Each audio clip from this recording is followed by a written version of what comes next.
Hi, fellow journeyers. It's Leslie, your host here at Honoring the Journey. And today we're going to be honoring the journey of a friend of mine.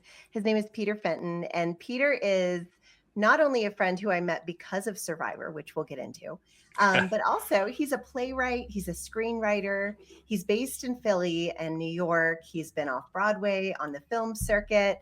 And he's just a really cool person with an amazing story of I don't know. I think how would you describe it in one word since you're a writer, Peter? Oh, geez. One word. Usually I'm given I opportunity know. to use I so know. many more words than I'm just so one. mean. I just cornered you Yeah, right there off the bat. that's okay. I would go. I'm always up for a challenge. I would Yes. say I would categorize my story as stubborn Mm. or resilient, or maybe some combination of both. Okay. I Yeah, like it. That'll be yeah, fun to delve into a little bit. So oh, stubborn and resilient. I would say what I know of you, Peter, is you were resilient. That's yeah, honestly stubborn.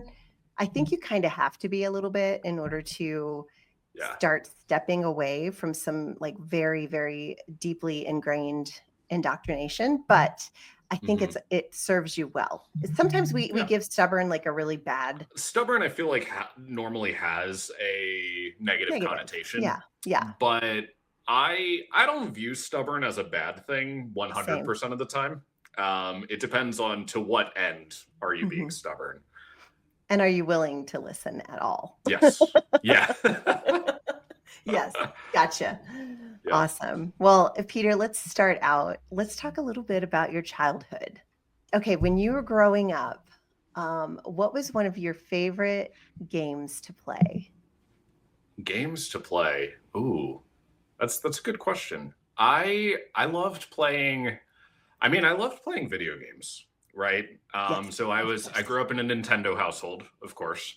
Uh-huh. And so I loved Mario Party. Oh yeah. It's this wonderful combination of, BS random number generator and also strategy. It's a game about dealing with the hand you're dealt and also rolling with how awful and random circumstances are presented to you and adapting to them. And I feel Mm. like in a lot of ways, which I think also is what draws me to Survivor. Oh yeah. I watched Survivor from a very young age. I was born in 1995. I'm turning 30 this year. And I was watching Survivor Africa with my parents in 2001 when that was airing originally. I was 6 years old. Wow. And I think there's a certain level of the way that Survivor presents itself, where Mhm. it's just you got to roll with what's presented to you and you got to figure out what the best move is based on the things that are out of your control. And I think Mhm. that's what draws me to Mario Party. That's what draws me to Survivor. That's kind of what draws me to Squid Game. Squid Game just aired its second season on Netflix. And there's this chaos. That's that's kind of what life is, right? Mm. Life True. is chaotic, Mhm. and you got to roll with what's in front of you, and you can only strategize as far as you can see sometimes. It's And true. so I think that's always been part of the draw for me as a child, as a young adult, as I'm becoming a real adult. You know, this idea of strategizing within chaos. Mm. So That is really great. What a great answer. We did not practice this, guys. This we is did like not. off the cuff. Way to go, Peter. No, what a great answer. And it's funny because my kids are, I mean, they're a little older than you. I've got a 35-year-old daughter and a 32-year-old Mhm. son. And Okay. but then I also have 26 and 24-year-old daughters. But I Yeah. digress. The two Like older right in the ones middle. loved Mario Party. They Yeah. loved it. So I was like, oh, you must be like around 30. And I was right. Yep. Yeah, that's such a cool little thing. And I'm sure back in your youth, you weren't thinking, wow, the strategy of the chaos and trying to make sense of it. I'm sure that's not what you were thinking at the time, but No. this is all like in retrospect, looking back, like what did I learn from all of that? And why was that so exciting for me? So you're Yeah. kind of forming your personality as you played. Yeah, and what's the unifying thing that Yeah. has drawn me? And obviously, as a writer, I'm constantly thinking about, reflecting on the past and reflecting Yeah. on, who I've been and who I'm becoming and all that good stuff. So, yeah, no, I don't think I overtly thought about strategy other than, the people in Survivor said the word strategy a lot. Mhm. But, I think that there's something there. There's a through line. Okay, well, you just introduced my next question that I didn't know I Of was gonna course. ask until I heard you say it.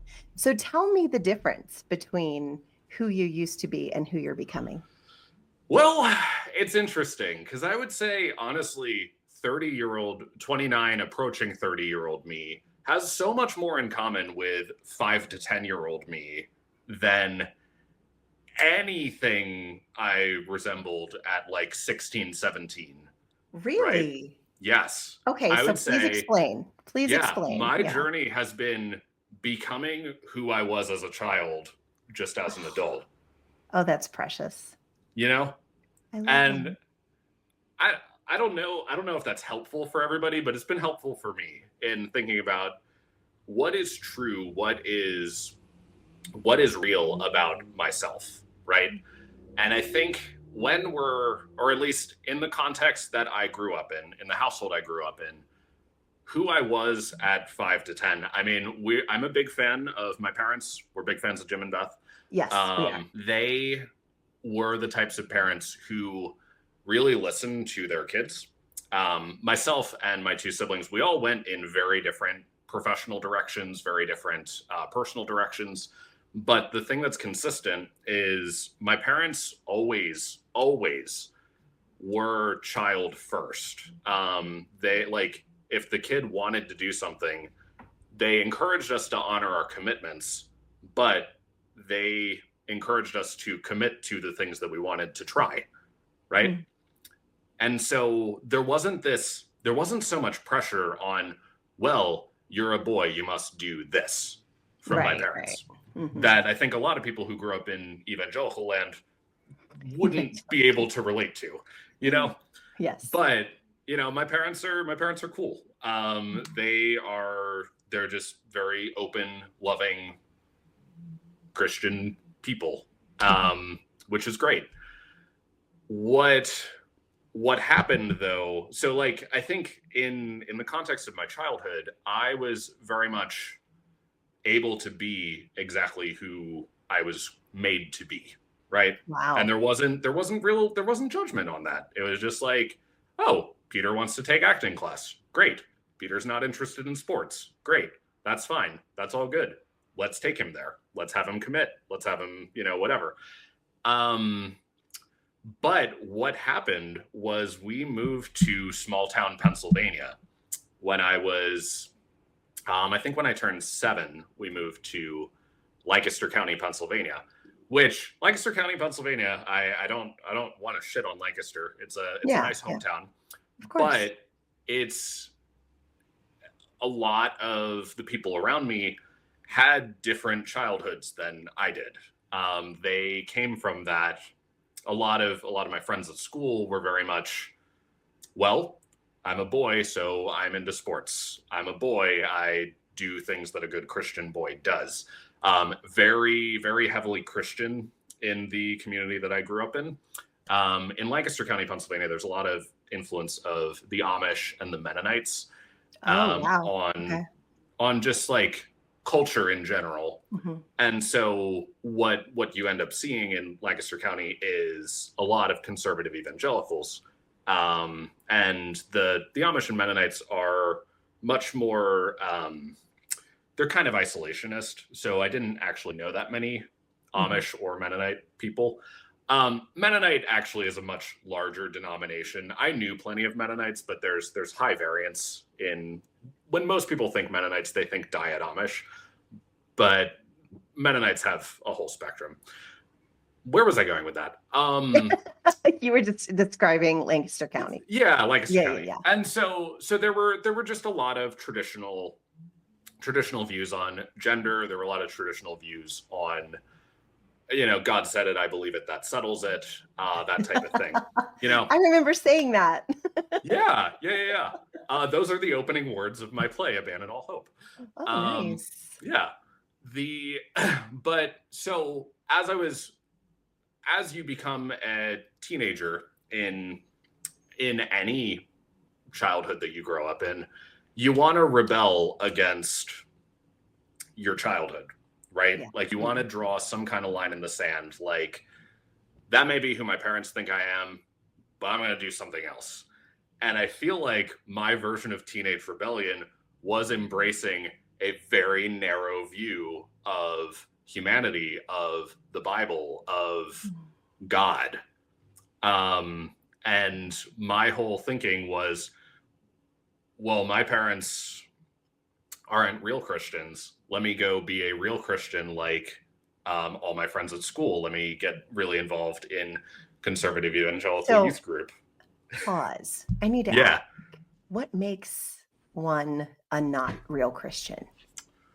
Well, I think there was, at the time, Yes. I was thinking that my parents didn't, or like in my outside world, I wasn't talking about God and bringing scripture into everything. What? No, I'm just Yeah. No, yeah. And so like I really wanted to create sermon illustrations out of everything that I went through. And Leslie, I think you went through something similar. I mean, I read your book and I've heard you describe your journey. Yes. Everything was an allegory. I mean, everything was an allegory. And everything, and like if you weren't in your Bible a bunch, if you weren't conforming to the way that conservative evangelicalism told you to think, I also very much got into John Eldredge. For me, Wild at Heart. Deconstruction isn't enough. I need to personally fight John Eldredge. Yeah. I mean, I don't know. I'm sure we'd have a lovely conversation if we sat down. I'm sure. People are people. But there are ways to connect. I got introduced to Wild at Heart when I was 16 years old. And I think that was sort of my point of no return, even though eventually I got out. But when I read that and I heard this simplistic understanding of men do this and our world is not set up for men. We need to be the counterculture. We need to foster masculinity in men. By, at the core of every man's soul, there's an adventure to live, a battle to fight, and a beauty to rescue, right? Those are his 3 talking points. And I was like, oh yeah, that makes sense. Let me embrace all of that and let me make that my entire personality and identity. So I did. So by the time I was a senior in high school, my version of senioritis was carrying a Bible around in my backpack and making a show of reading it and trying to convert my biology teacher, who, I mean, I don't know where she landed. I'm assuming I didn't convert her. I think she and I always had great conversations. So Tara Flick, if you're out there, hi. I apologize. And also I apologize. Yeah. But also by doing this, I was kind of alienating my parents. I was alienating my sister. My sister actually. But see, you probably called it, what is it called? When you are, people are mean to you about your faith. Oh, when you're persecuting. You were being persecuted. Yeah. It wasn't your fault. No, it wasn't my fault. It wasn't my fault. Because they weren't as good yet. Yeah. And so it was just like, it was kind of this, like, I wouldn't go so far to say that evangelicalism is a cult. I'm not well-versed enough to make that call, but like some of the things that I would say were just like, I really, really was trying to show just how devoted I was, to show just how good of a strong biblical man that I could be. Because I think in a lot of ways, I did not conform to, what is expected of a good Christian man. So my compensation for that was to intellectualize about it and to say, well, obviously XYZ must be true, and I am a good Christian man because I definitely am a man, and let me prove why, and I have an adventure to live, a battle to fight, and a beauty to rescue. So like, yeah, I'm pretty much the good Christian man. And But but dot dot dot. So when did you start to realize that there could be an issue with your sexuality, my friend? Well, okay. So I'd say there were two strands of this. One was more like, all right, maybe this is TMI, but I don't really care. I'm an oversharer. Yeah, I believe I have a lower sex drive than most men, just in general. And so like sometimes like when I was going through the throes of puberty, I didn't necessarily have that like raging libido that most 14, teenage boys, 15-year-old boys do. Always have. Right. So I think there was a little bit of stunting there in the sense that I didn't really recognize romantic and sexual feelings as romantic or sexual feelings. It just kind of like felt close enough to any other kind of emotions that I didn't really allow myself to identify urges that were had. Right. But also the key thing was when I was 12 years old in 7th grade, I was called faggot for the first time. No. And yeah. Middle school locker room, and I'm sorry. Yeah, it's like, it's not okay, but it's not okay. It's just like okay. Kids do that, and I know that, but like, as a mom, like I want to give little 12-year-old Peter a big hug and say, you're wonderful and you're terrific. Well, that was actually during the time that Survivor China was airing. Really? Was the fall of when I was in 7th grade. So I kind of did give you a hug. You kind of did. That makes me so happy. But so I was called faggot, and I didn't really know what to do with that. I mean, obviously, like the worst thing. Did you know what it meant? I had to be told what it meant. Right. But also, when I was told that, I was like, well, I don't think I'm gay, so I don't really know what to do with this other than they don't want to be around me, which, like, fine, I don't want to be around them either. Exactly. But the whole thinking that got in my head was, well, they see me as different, and what's the worst thing you can be when you're different is gay. And so if you're different and you're gay, therefore you're a piece of shit and you're worthless, right? Yeah. And so I was like, well, I don't think I'm gay. I know that I'm not a piece of shit, so therefore I must not be gay. And that was sort of the armor that I gave myself for about 10 years, right? Because also I was going deep into the conservative evangelical, rabbit hole and the simplistic understanding of gender identity and the simplistic understanding of the love of God. And that was good enough for a while.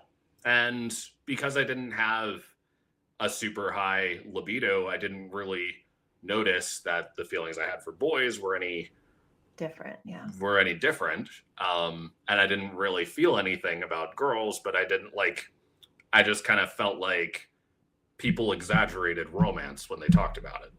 Or people exaggerated sex. Oh, that's so interesting. Yeah. Because I was like, I mean, I guess that's how I feel about this girl I'm taking to prom, whatever. I'm supposed to feel. I'm supposed to be really excited. Right. And then once I got to Wheaton, I went to, evangelical Harvard. I was gonna Um, say, wow. yeah, Yikes. once I got there, it was this weird.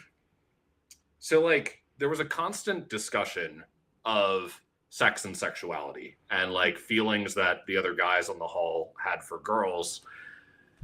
And also there was this like self-flagellation about like, oh, well, people discussing their sexual sin, which was like, I looked at porn or I jerked off or, whatever. Right. It's like, I was sitting here like, oh, well, I don't struggle with any of that. So then it gets in your head like, oh, am I a better Christian than them? I don't have any temptation. I don't have any temptations. This is great. This is great. Amazing. I'm so spiritual. Right. Mm-hmm. And that was mostly good enough for a bit. Yeah. Until I would actually say the discovery of my own sexual orientation didn't happen right away. I would say I started deconstructing evangelicalism before I really let myself experience life, right? Mm-hmm. Like, it's like, I feel like when I was deep in evangelical land, I had to thread every life experience through like 5 levels of justification or just like Christianese or Bible something until I let myself accept something, right? Or like everything had to have a greater meaning, or everything had to fit into the box. And you would find a way to make it fit. Yeah. We always did. We always found the way, didn't we? Yeah. It was exhausting. Existing was so exhausting. If you look for it, you find it, good or bad, or you're going to find it. Right. That's interesting. So I was living life like that from, I would say, about like 15, 16 until I was 19. The fall of sophomore year at Wheaton College, I took a class on gender and communication. Because in the preceding semester, as a freshman, I wanted to do a presentation on biblical masculinity. And I laid out this, this sprawling, meandering presentation notes, because we were supposed to like run the topic by the professor before giving the presentation. And she said, I don't understand what the topic is. I said, well, it's, male friendship and masculinity. And my professor heard me out, but she said, this is a presentation for nobody. Ooh. And I was like, what? She said, that mean? There are things about gender that like you are just not grasping. Wow. And I said, oh, well, okay. Weird. So I switched my topic, and she said, you seem interested in discussing gender, so why don't you present on whether women should be allowed to preach? And so I did. And whatever. I got an A on the assignment and we moved on. Right. I was on the side of women should preach, by the way. Okay. I was going to ask you landed on that, but I didn't want to rabbit trail, but thank you. Very nice. So then when it came time to pick classes for the next fall, I saw that there was a class on gender and communication.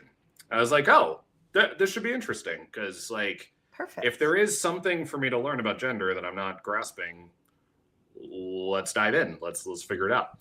So I take this class, and I'm expecting to not really have my worldview challenged. I'm just like looking to add to it. Mm-hmm. Because like I was expecting John Eldredge to be right. You were expecting your professor to be just another voice like John Eldredge's, probably. Exactly. Yeah. Okay. I was like, and this is being taught by a woman, so like, she'll have something to say, but it'll all fall in line. So I took this class, and the professor, who is still involved at Wheaton, so I will not use her name. Okay. She was child-free, She was in her mid 40s, I think. And she had never been married. So she was unmarried in her mid 40s and didn't have children. And she talked about what it was like being a woman. And it rocked my entire world. Wow. Like, What about it? Because I was under the impression that I wasn't sexist, because I thought sexism. Most evangelicals are under that impression, just FYI. Yes. So don't feel bad. Yes. My impression of sexism was that it began and ended with, like, you know, around 2012, it was popular to be like, oh, go make me a sandwich. That was peak comedy when I was in high school, was, you know, and I was like, well, I wouldn't actually say that. So, like, I'm not sexist. Or, like, you know, my understanding of racism began and ended with the KKK. And then, but this professor was giving examples of sexism, and she did not have to reach very far. And she even talked about her experience at Wheaton on faculty. Like, she didn't go super in on it, but, like, I could tell. I was just like, this woman is smart and capable and holds a PhD and, you know, knows her shit, and people treat her like she's less than. That's kind of messed up. And that was like, I like to describe that as, that was the thread on the sweater, right? And I couldn't stop thinking about that. It was just like, wait a second. I, as a man, have never thought about this, that it must be hard to be a woman in ways that, like I'm so embarrassed that I had been thinking that, like, why are we always talking about women's rights? Why are we always talking about women's issues? Like, men have issues too. Men need rights too. Why do, like, you know, whatever. I was just like, spoken like a real white evangelical man. Yep. But I realized, I was like, oh, wait, people never discount me on the basis of my sex. People never discount me on the basis of my skin color. I was like, oh, privilege. Wait a second. And so that started to unravel. And that was when, like, so I will say I got out of the GOP pre-Trump. That was when I was like, I don't think I can vote for Republicans at this point. And I was like, was it 2016 when you started to leave? Yeah, it was 2014. 14. That was my sophomore fall. I was like, this is messy. Some of the ways that we raise boys, it's not good. Let me start unpacking this a little bit. And so I would say my deconstruction began that fall. And then that spring was when I went into a pretty deep depression, actually. When I had come to a point where I had, like, my relationship with evangelicalism had kind of, it was almost like I was devoting all this energy into putting on this face of myself, right? That, like, once I got to, whoever says college is a time to reinvent yourself, that's a very dangerous thing to tell somebody who wants nothing more than to be something he's not.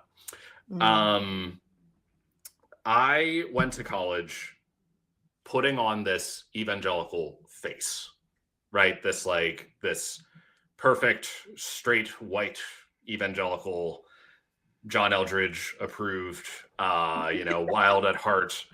Wildly masculine, yes. Yes. And I was putting so much effort into making sure that everybody saw that I didn't really make connections with people authentically as myself. Most people, I would say.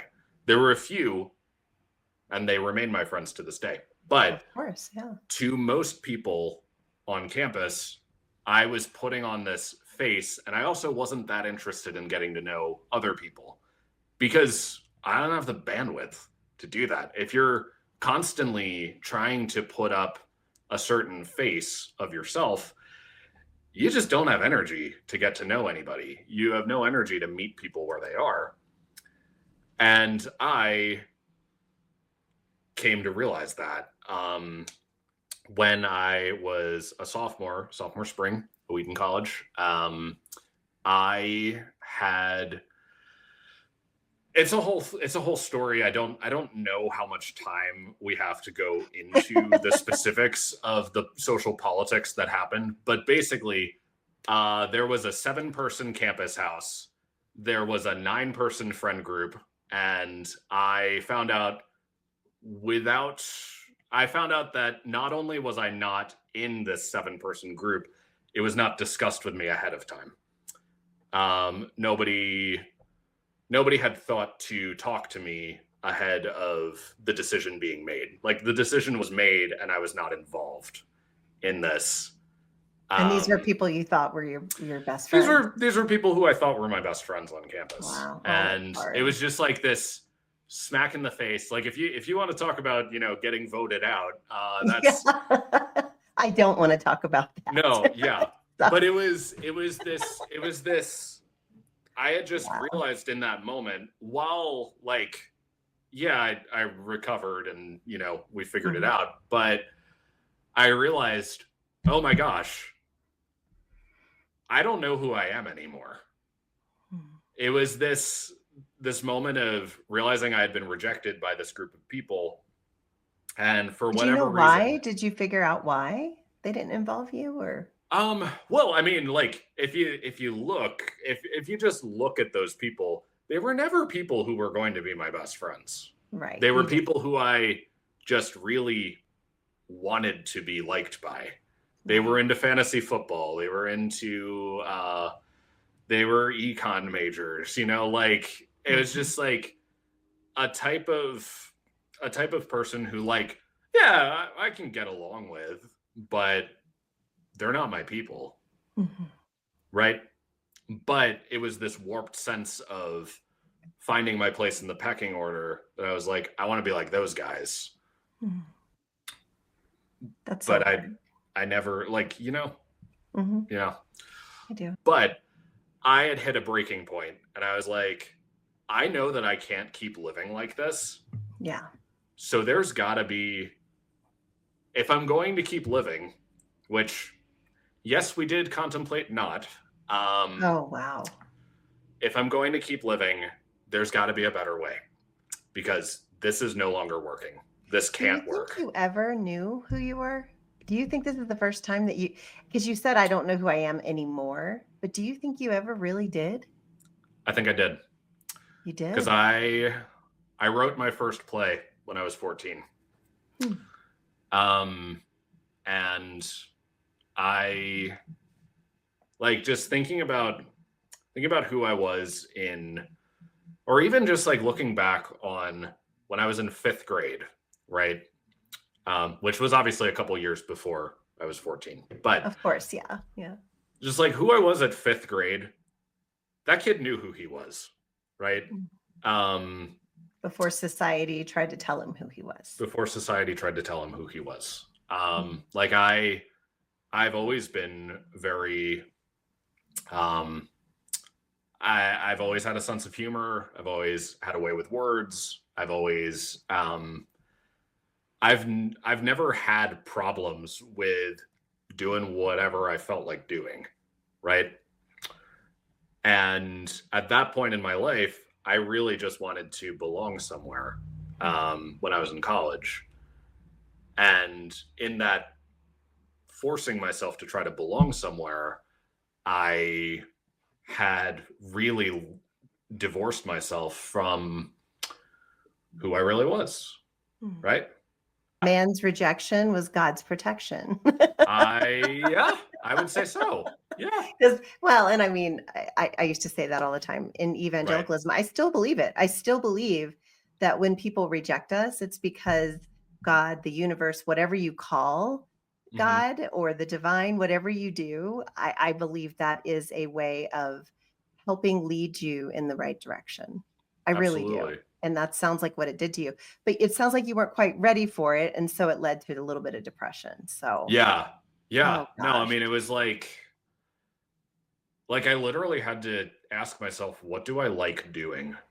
Like Hmm. it had gotten that bad. Like, Wow. because I was filtering everything that I did through like, as I was What would saying, they the like? the What would the they want? 5 to 10 layers of like, well, what do I think God wants? What do I think these people who I want to be friends with want? What like, but I never really asked, what do I want? Oof. Boom. Boy, is Yeah. that so many stories of evangelicals that I talk to. Yeah. We never did. I mean, because didn't matter. It only Right. mattered what God wanted or, Exactly. whatever, or the people that we're serving. Yeah.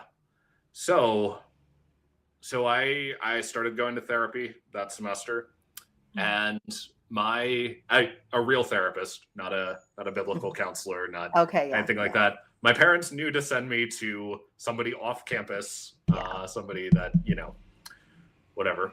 Um, and that that journey through therapy, he encouraged me to not judge anything. He said, when you want to do something, just try it out. Like you can always What? What? you don't have to say something's good or bad before you try it. You can just Mm. try something. Ooh, Which is like, it what a is so concept. funny that I had to pay so much money to have somebody tell me something so basic, but I needed it You at the time. did. I mean, Yeah. it's like sometimes we hear something over and over again. It's like I always picture somebody holding a big stone and they're trying to Yeah. crack it open, but they throw it and nothing happens. They throw it again and you keep throwing it Uh-huh. until finally one day it just breaks It open. cracks. Yeah. Yeah. It was like, oh, your That's moment. what happened. That's what Yeah. happened. Like, Yeah. at first, like I wouldn't say that it was like a magical and overnight Yeah. No. I grew to love myself. Yeah. No, but it was as simple as I felt like auditioning for the men's glee club at Wheaton, and I got in. I was just like, oh, this is great. This is fun. This is silly. Like, you How know, fun. um, and so then the back half of college was a lot of fun most of the time, Mm. because I didn't really care what I was supposed to do. I wouldn't have said that I was out on evangelicalism totally at that Right. point, but I was deconstructed enough that I was like, the sexism, the racism, the homophobia thing. So you were probably leaning more into the progressive camp. Yeah, and then so like a year and a half later, a year and a half into this journey of self discovery, I had gotten very close with a boy in the men's glee club, as one does, Mhm. and we weren't dating because we weren't. We You were were friends. best friends. We Yeah, were best yeah, friends at an evangelical college. right. Um, but we were spending like every waking moment together. Um, and like I would ditch plans to go over to his dorm room and watch him play Pikmin. I don't know if you know Pikmin, but it's Wait, this Pick or Pikmin. It's not Pokemon. or It's Pikmin. Pac-Man? It's this Pac-Man? it's this really boring video game to Okay, watch. okay. But it was just like I would ditch plans with other friends to go over and watch this boy play Pikmin. It's this like very cozy one player game where you're wrangling bugs. Oh my, okay. Yeah, yeah, So I've but heard of Pac-Man. I played that when I was a kid, yeah, yeah, yeah, but yeah. that's different. It's not the It's same. different. It's different. Okay. It's different. Alright, so you Um, watched it play. So yeah, and we watch movies together. I built my life around this boy, Mm. and then between fall and spring of my senior year, he had failed out of Wheaton. Uh-oh.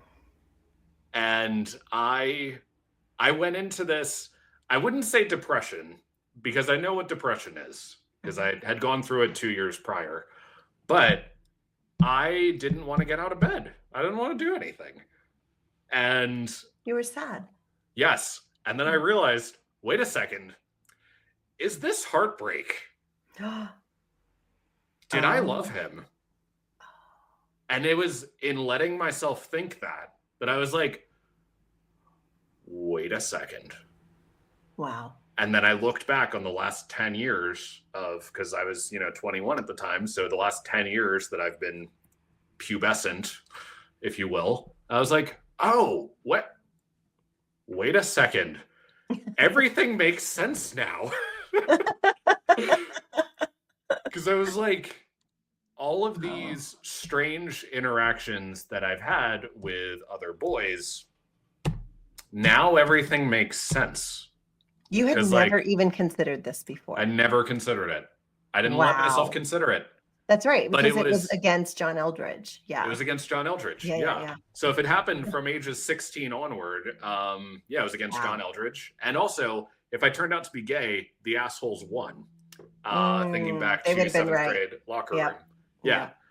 But although they wouldn't be, because that's a terrible word to use. Exactly. I was actually excited to realize that, I'm not asexual. We actually have feelings. I finally got it. It was just this moment of a Clarity. piece fell into place that, I'm not actually that weird. There's a word for what it is. And so I was like, okay, I have 15 weeks left at Wheaton College where you're not allowed to be gay. So we're just gonna sit on this. Because I don't have any issue with this, because I was on the progressive Christian side already. Right, yeah. But I was just like, okay, it's not worth making this a whole thing, so we're just gonna sit on this for a little while. Mm-hmm. And then so then I sat on it for a year, and then the year after graduating from college, then I started coming out. Did you ever talk to him again? No. No. So we talked a little bit. I did come out to him, and he was chill about it. I don't think I didn't go into the whole so what does this mean for us? It was more friend to friend. Right. I just I made it a friend to friend thing, and then we were in touch for a little bit, and then we haven't spoken in 6 years. Nothing bad happened. It's just you fall out of touch. It happens with friendships. It just does. Yeah. So I don't know. But you're thankful, because that's what helped you to really kind of find who you really are. Yeah. That's cool. I mean, it was heartbreak, to be sure. Of course, but, yeah. I mean, who hasn't gone through heartbreak? Well, I have, for sure. Yeah. So that's kind of the broad strokes of how did we get on the path that we're on? Mm-hmm. Right? Where are you at now? Well, we're coming up on, it's almost been 8 years since I graduated from college, which is, it's kind of wild to think about. It's everything that's happened in the last 8 years. Where am I now? It's a good question. I mean, literally, where am I right now? No, I know where you are. You're filling New York City. Yeah. No, I'm talking about where are you at? In your life? What are you doing? How are you feeling spiritually? Are you in a relationship? All of that. Yeah. Well, the relationship info you and I can talk about off recording, I think. Okay. Don't think we're ready to discuss. Gotcha.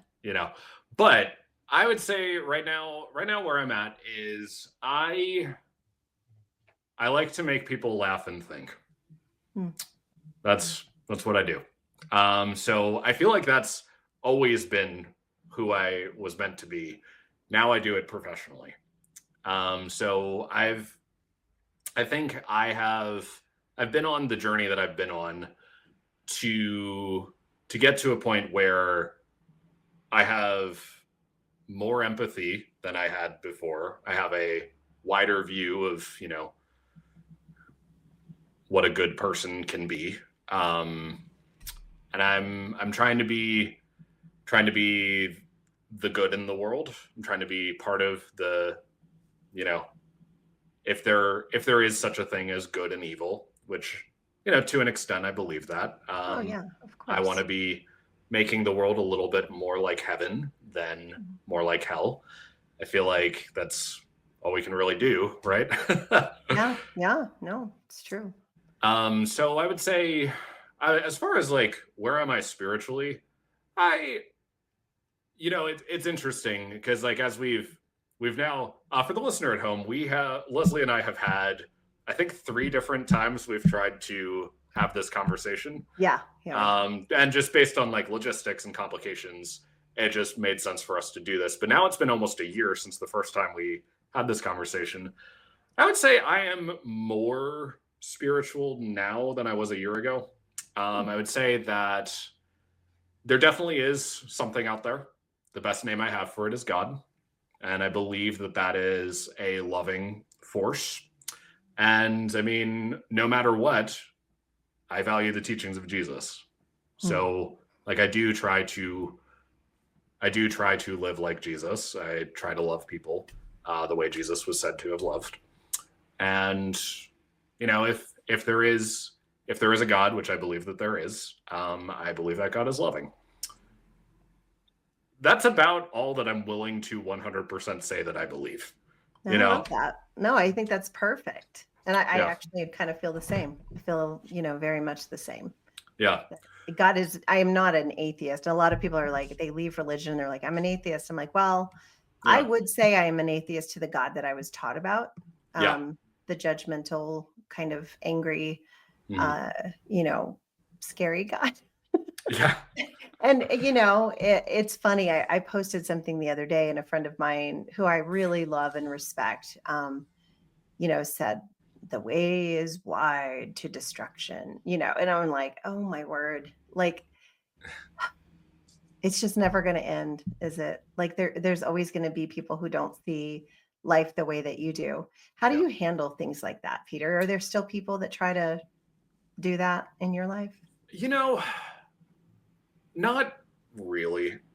Um, I feel like I feel like in looking at your journey and my journey, I think there's a lot of similar ground, but I think you had a lot more time in the world of conservative evangelicalism, Yeah, that's true. Yeah. and you were also something of a thought leader in Yeah. that. Hmm. So like you had so much more time to connect with people who continue to believe that. Yeah. Whereas I kind of hightailed out as soon as I could. Yeah. Yeah, and I honestly, I think I clung to it long after, Yeah, uh, you know, further longer than I should have, only because sure. I was scared, and Yeah. as long as you're scared, fear is a very, very motivating force. Mhm. And but yeah, that's But it's yeah, I would say the few run-ins that I have with conservative evangelicalism, I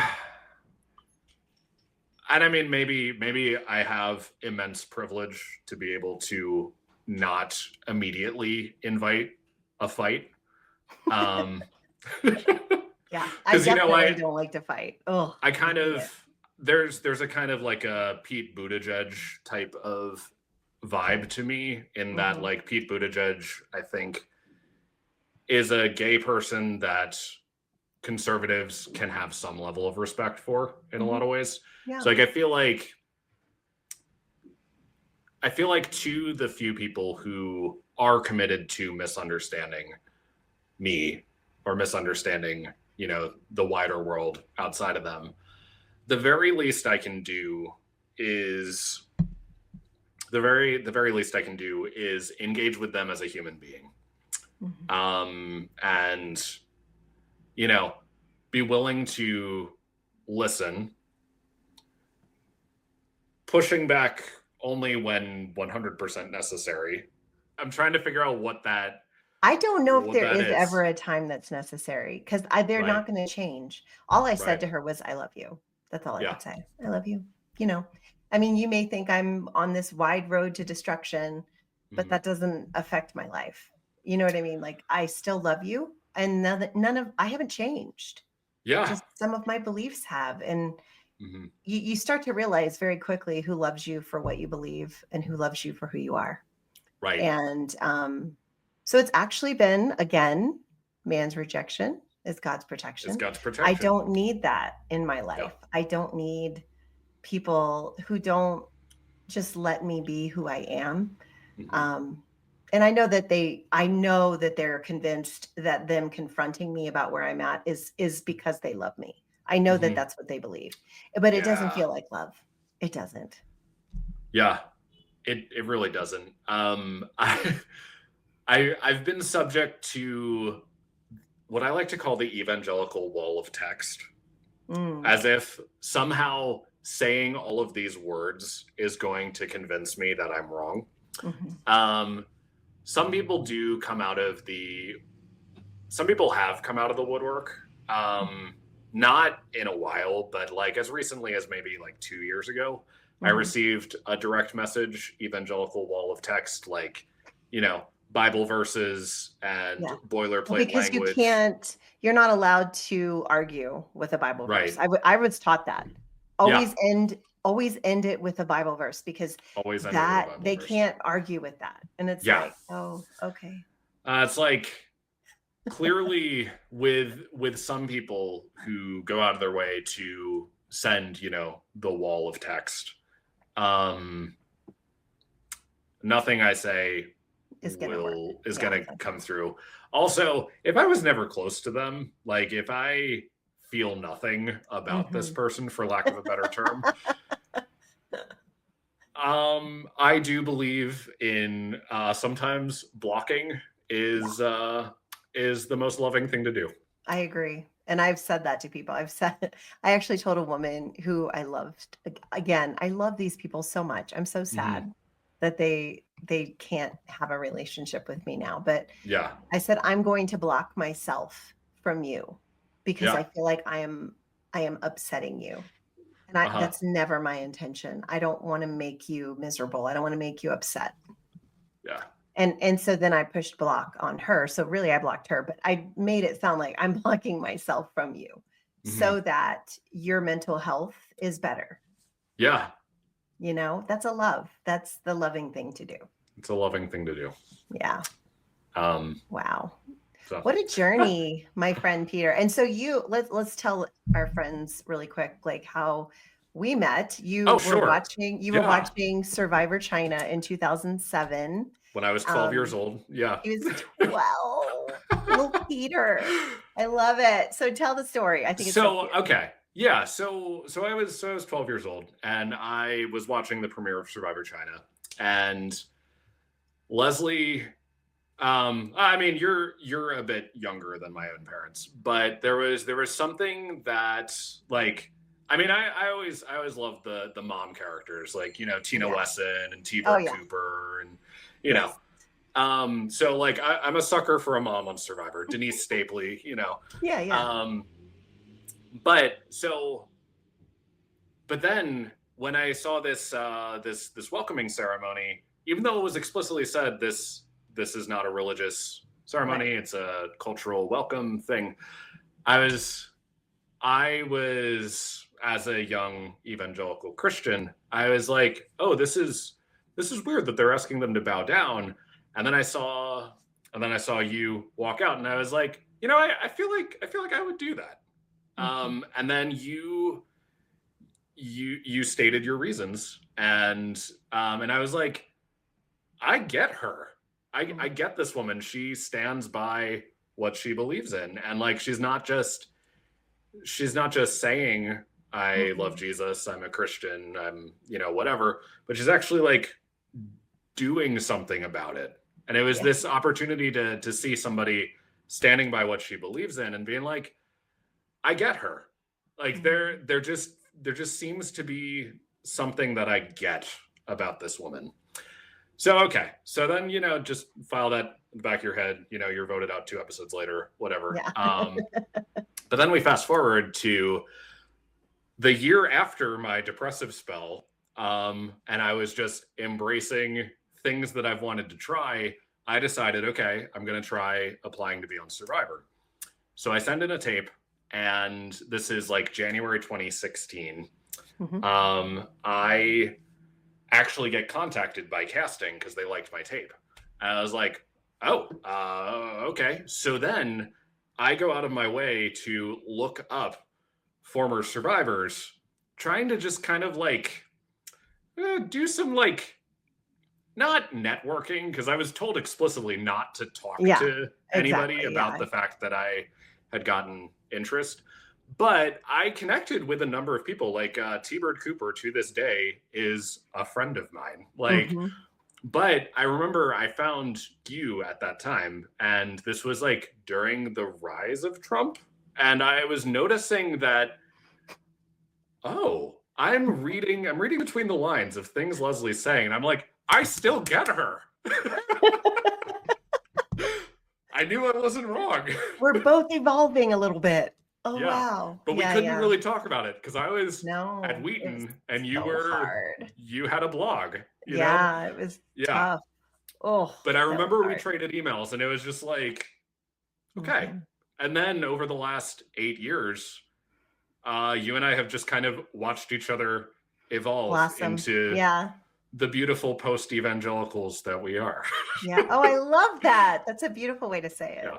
So I Yeah. never did make it on Survivor. I don't know if I ever will. I would still love to play. So, Are you still auditioning?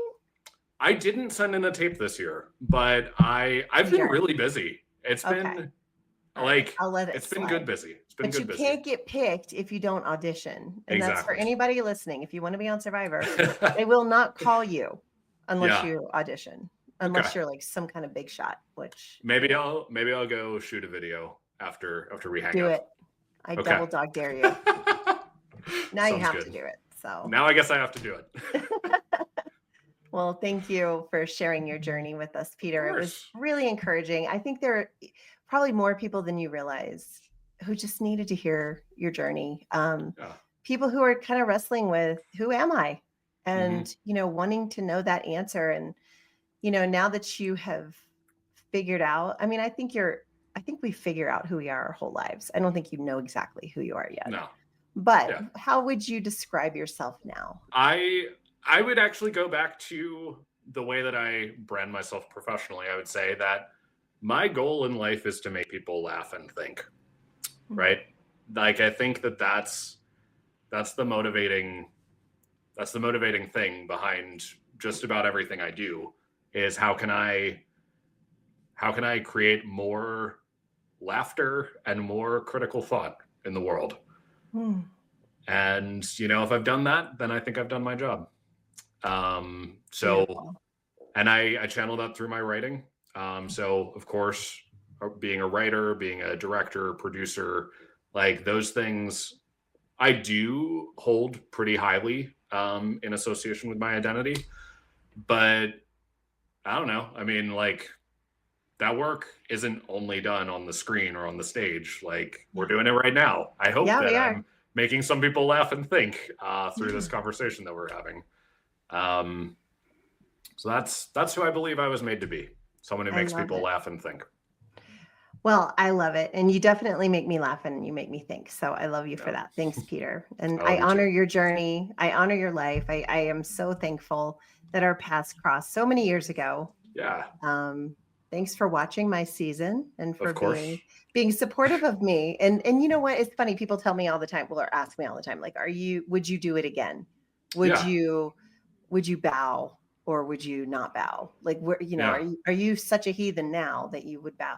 And the truth is, it's not that I'm a heathen, it's just that I understand right. faith differently now. And I Hmm. know that God knows my heart. And I know that um, I believe that people who do bow and see like Buddhism, not really a religion, it's sort of a movement, No, right? it's a But yeah, like it's a people who philosophical. Yeah, do bow to that or whatever, or to anything.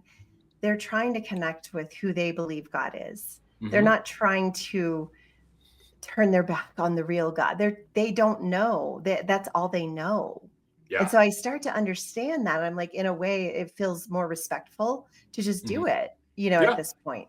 But would I? I don't know. I don't know. I don't know if I would Yeah. do it, but I certainly have a much broader perspective than I did then. A lot of why I didn't do it then was fear, and I don't Yeah. have fear anymore. Yeah. As far as like, I am in awe of God or the Hmm. creator or whatever it Yeah. is. I am The in awe, divine. Yeah. which is what that original word fear in the Bible meant. When it Hmm. says um, Oh. the beginning of wisdom, or the fear of the Lord is the beginning of wisdom. It's Hmm. the awe of God, like being in awe. Yeah. That's the kind of fear that I have for God now. Whereas before, I think I was literally terrified. Literally fear. Yeah. Yeah, yeah, yeah. I was terrified. Oh my gosh. God's gonna be so mad at me if I do this. And it's like, I feel like God is just like, no, girl, just go be yourself. Go do what you Yeah. got to do. And I'm going to love you no matter what. And when you Amen. can live your life feeling unconditionally loved like that, it Hmm. changes you. It It does. does. It really does. So that's where I'm at now. But what a joy it's been. I'm going to put some For sure. links if Okay. people want to find you, Peter, because I know you have a website. You've got all these Yeah. fun plays out. Yeah, I'll be coming out to Salt Lake City to see. It's a play. It's kind of like I gave Peter Pan the Wicked treatment. It's Oh, called I Think We're Lost. oh, And it's about two college seniors who are on the verge of graduation. Both of them have their own apprehensions about growing up. And they are visited by a frat boy named Peter Pan. And he whisks them away to Neverland. One is male and one is female in this pair. And the girl he forces to be the new mother, and the boy gets to be a lost boy in Neverland. huh. So Tinkerbell sends the new lost boy and the new mother off to kill Captain Hook before the pirate finds Peter again. That's Ooh, that's the basic premise of the story. It's that's a dark so comedy. fun. Dark Yeah. comedy, of course. You're making people laugh and think. I Yep, love it. exactly. And yeah, I do incorporate tiny bit of commentary on religion Yeah. in this one. They're seniors at a Catholic university. Um but yeah, no, I mean I feel like actually when I wrote Abandon All Hope, which we didn't really get to talk about on this episode, which is No, we totally didn't. fine. But Abandon All Hope, I feel like was this like super personal outpouring of my journey, of my relationship with religion, of my relationship with my sexuality. I just kind of threw it all out on the page. And from there, I've been freed to just write stories that sound interesting to me. And so I think We're Lost was kind of the first post Abandon All Hope Right. story that I wrote. So I'm really excited to see this high school perform this show, which is like, there are some things that I wrote in that I'm like, would I trust a high school to do this? I don't know. We're We're about to going to see find it. out. We're about to see it. But I'm very excited. I'm very excited. Oh, The that's so teacher fun. behind it was actually drawn to it because of the light religion commentary Nice. Well, in this the is a very script. religious area, the Salt Yeah. Lake area. It's very, well, very LDS, but Yeah. also just, a lot of people have left the LDS religion. A lot of people are Hmm. leaving. It's insane how different it is here than even when I moved here 7 years Yeah. ago, Oh, wow. So Huh. yeah. Yeah. But I think it'll be really cool, and I'm Yeah. excited. I'm hoping to be able to catch it while you're Yeah. here. Yeah. Yeah. So We'll touch base I'm and gonna invite we'll figure that myself. out. Yeah. Oh, please do. Please do. Okay. Well, thank you so much, Peter. It's been so much fun. I Always a hope you pleasure. guys just like fell in love with Peter the way that I have. I think you definitely were in for a treat today. So thank you, sir. Thank you, Leslie. In the